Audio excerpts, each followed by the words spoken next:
اچھا نگہت صاحبہ، ہم دیکھتے ہیں کہ اللہ تعالیٰ نے قرآن میں بھی فرمایا ہے، عورتوں کے حقوق کے حوالے سے محتاط کیا ہے، ڈرنے کا حکم دیا ہے، اور خطبہ حجۃ الوداع میں بھی ہم دیکھتے ہیں کہ اللہ کے رسول خواتین کے معاملے میں جو ہے وہ بہت احتیاط برتنے کا کہتے ہیں. اس کی روشنی میں ذرا فرمائیے. دیکھیے اللہ سبحانہ تعالیٰ نے جیسے قرآن مجید میں فرمایا وَلَهُنَّ مِثْلُ الَّذِي عَلَيْهِنَّ بِالْمَعْرُوفِ کہ مردوں پر بھی ان عورتوں کے ویسے ہی حقوق ہیں جیسے عورتوں پر مردوں کا حق ہے. بے شک.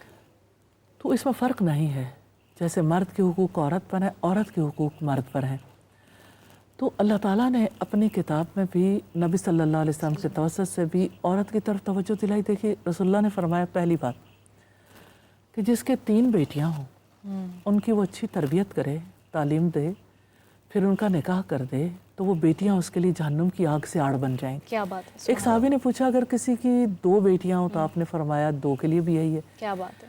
راوی حدیث کہتے ہیں کہ کسی نے یہ سوال نہیں کیا کسی ایک نے کہ اگر کسی کی 1 بیٹی ہو، لیکن اگر کوئی سوال کرتا تو آپ یہی کہتے کہ اگر کسی کی 1 بیٹی بھی ہو تو اس کے لیے بھی یہی ہے.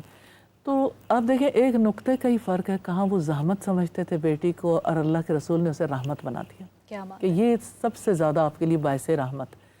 اور پھر آپ صلی اللہ علیہ وسلم نے تو اپنی وفات کے وقت بھی بار بار جو نصیحتیں کر رہے تھے، تمہاری عورتیں تمہارے غلام، ان کے بارے میں اللہ سے ڈرو. حجۃ الوداع میں بھی یہی تھا. اور پھر یہ کہ طریقہ کار بھی بتایا، جو خود کھاتے انہیں کھلاؤ، جو خود پہنتے انہیں پہناؤ. تو اس سے پتہ چلتا ہے نا کہ ایک برابر کے رائٹس ہیں. بالکل. ہاں ڈیوٹیز اپنی اپنی ہیں. جی آج کے دور میں جو خواتین ہیں وہ انڈیپینڈنٹ ہونا چاہتی ہیں، جابس کرنا چاہتی ہیں، مردوں کے شانہ بشانہ کام کرنا چاہتی ہیں، اسلام کی تعلیمات اس حوالے سے کیا کہتی ہیں؟ دیکھیے آج کی خاتون نہیں، ہر دور کی خاتون یہ چاہتی ہے کہ میں اپنی یعنی میرے پاس جو پوٹینشل ہے اور میں جو کچھ کر سکتی ہوں وہ کرنے کے قابل ہو جاؤں. ہم ماضی میں بھی جا کے دیکھتے ہیں تو ہمیں ایسی خواتین ملتی ہیں جو انڈیپینڈنٹلی کام کرتے ہیں. خود سیدہ خدیجہ کو دیکھیے، سیدہ ام سلمہ کو دیکھیے، دباغت کا کام کرتی تھی کیونکہ ان کے رسول اللہ سے نکاح سے پہلے 8 بچے تھے. تو ان بچوں کی پرورش کے لیے ان کے لیے انہیں ظاہر ہے کچھ کرنے کی ضرورت تھی اور وہ کرتی تھی. اور رسول اللہ نے اس راستے میں کبھی یہ نہیں کہا کہ آپ یہ کیوں کرتے ہو یا یہ کام نہیں کرنا چاہیے. پش کرتے تھے، موٹیویٹ کرتے تھے. جیسے انہیں کہا کہ بکری کا چمڑا رنگ کیوں نہیں لیا، استعمال کیوں نہیں کر لیا، ضائع کیوں کیا. بات یہ ہے کہ جس کے اندر جو پوٹینشل ہے اس پوٹینشل کو وہ یوز کر سکتی ہے. اگر وہ کمانا چاہتی ہے اسلام روکتا نہیں ہے. ہاں ایک انٹرسٹنگ بات ہے، اسلام عام جتنے بھی نظام ہیں ان سے بڑھ کر عورت کے پیسے کو، اس کے سرمایہ کو جو وہ کماتی ہے اس پر مرد کے حق کو نہیں قائم کرتا. کیا بات ہے کہ جو عورت نے کمایا یہ اس کا حق ہے، وہ چاہے تو شیئر کر سکتی ہے، ورنہ اس پر کمانے کی، اس پہ گھریلو ذمہ داریاں جو مرد پر عائد ہوتی ہیں معاش کے حوالے سے، وہ ذمہ داری عورت پر نہیں ہے. اگر گھر میں بہت زیادہ تنگی ہے تو میں یہ بتانا چاہتی ہوں کہ وہ عورت کتنی یعنی روشن دماغ تھی کہ جو رسول اللہ صلی اللہ علیہ وسلم سے یہ سوال کرتی تھی. 2 خواتین رسول اللہ کے پاس آئیں، دونوں کا نام زینب تھا. حضرت بلال کے پاس آئیں، کہنے لگیں ہمیں اچھا نہیں لگتا، آپ رسول اللہ سے جا کے خود سوال کر لیں کہ ہمارے شوہر جو ہیں وہ اتنا مال نہیں رکھتے، کیا ہم اپنی زکوٰۃ اپنے شوہروں کو دے سکتی ہیں؟ کیا ہم ان پر مال خرچ کر سکتی ہیں؟ کیا بات ہے. جب نبی صلی اللہ علیہ وسلم کے پاس وہ گئے تو آپ نے پوچھا کون ہے؟ تو بتایا کہ انہوں نے کہا کہ بتائیں نہیں. تو پتہ چلا ایک زینب عبداللہ ابن مسعود رضی اللہ تعالیٰ عنہ کی وائف ہیں اور دوسری ایک اور زینب ہے. تو آپ صلی اللہ علیہ وسلم نے فرمایا اگر آپ اپنے شوہروں پر مال خرچ کرو گی تو 2 اجر ہے، ایک صدقہ کرنے کا اور ایک قرابت داری کا. لیکن باؤنڈ نہیں کیا، یہ عورت کا اختیار ہے. کیا بات ہے. یہ عورت کا رائٹ ہے کہ وہ چاہے تو پارٹیسپیٹ کرے، نہ چاہے تو اس سے کوئی مال لے نہیں سکتا. ہمارے یہاں تو یہ کہ ورثہ بھی ملتا ہے تو مرد اس پر اپنا حق سمجھتا ہے. عورت وراثت میں جو پائے، عورت کما کر جو لائے، عورت کے پاس جو کچھ بھی ہو، دونوں کا بانڈ ثابت ہی کیا جاتا ہے عورت پر کہ چونکہ ہم ایک ہیں اب اس لیے مال بھی ایک ہے، ایک نہیں ہے. اچھا.